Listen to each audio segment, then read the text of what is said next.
blue moon? Should I be put up at one blue moon? Should I put up at one blue moon? Yes, this is what we do when we're alone. Welcome to 5-Year Club video number 38, a short Saturday video, and I just wanted to discuss how I think about last week's terrible stock market performance, the worst performance for a week in 2 years, because we have had a very good 2 years. It was about a 2% drop, at least according to Personal Capital. My portfolio dropped by about 2%, and since I am invested in the market average, and the market average dropped by about 2% roughly, I went along with it. I absolutely loved the headlines, especially Dow plummets 666 points, capping worst week in 2 years. That was my favorite one, because you know that it was like 665.43, and some news guy was like, round it up, it'll sound so much better. And so that's what they did. Actually, I found some other article that said 665. Yeah, so it was a terrible week for the stock market. And certainly the stock market is volatile. So, 1 week of -2 performance does not mean that this year will not be a good year in the stock market. But it was the worst year. It was the worst week in 2 years. So, sure, let's talk about it. First, I'd like to point out that the stock market is very inflated. I've shown this graph before, the Shiller PE ratio, that's price to earnings ratio, and specifically this is with the prior 10 years average earnings, I think. And so it is smoothed over time, and the historical average is somewhere around 16, something like that. And we are all the way up at 33, so that means that for the same amount or the same price of stock, you get half the earnings compared to the historical average. And since earnings are what drive, to a large degree, returns, that could also mean that you get half the returns if you buy the stock at this price compared to its historical average price, which would be more like around 16. And people have actually done some research to look at the Shiller PE ratio and look at the stock returns of the following 10 to 15 years to give a best guess of what your 10 to 15 year returns will be if you buy like an S&P 500 right now, given the PE ratio. And sadly, what it says for the S&P 500, I know this is really difficult to see, is that when the PE ratio is greater than 30, the returns for the next 10 to 15 years are predicted to be minus 0.3%. That's pretty awful. That's not a very fun thing to see. Having said all that, I would like, so what that means is that it's not good for investors when the Shiller PE ratio is this high. If you're an investor right now and you want to make some money, you don't want to see this Shiller PE ratio be high. You want to see it be low. Below. You want to see it get lower, decrease. Now, having said this, this is a lot of dots in a lot of different places, so I don't think that this research, which I'll link to in the description, is the only thing that someone should look at or learn about when they're deciding on their investment choices. But it does make a lot of sense that earnings drive returns, and that when you buy expensive stocks with relatively low earnings, you're not going to get some good returns. And that's sad. And I think that it's scary when the market drops by 2%.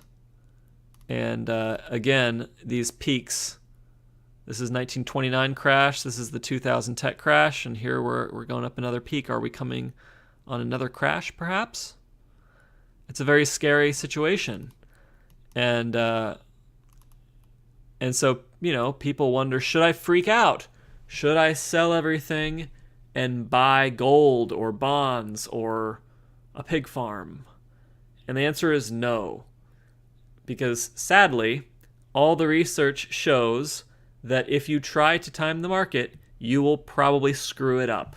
You'll probably sell too early into something else, or sell too late and suffer the loss, or you will buy back into the market too early, or you'll buy back into the market too late. And unless you get it exactly right, you're going to lose compared to someone who's just holding the stock the entire time.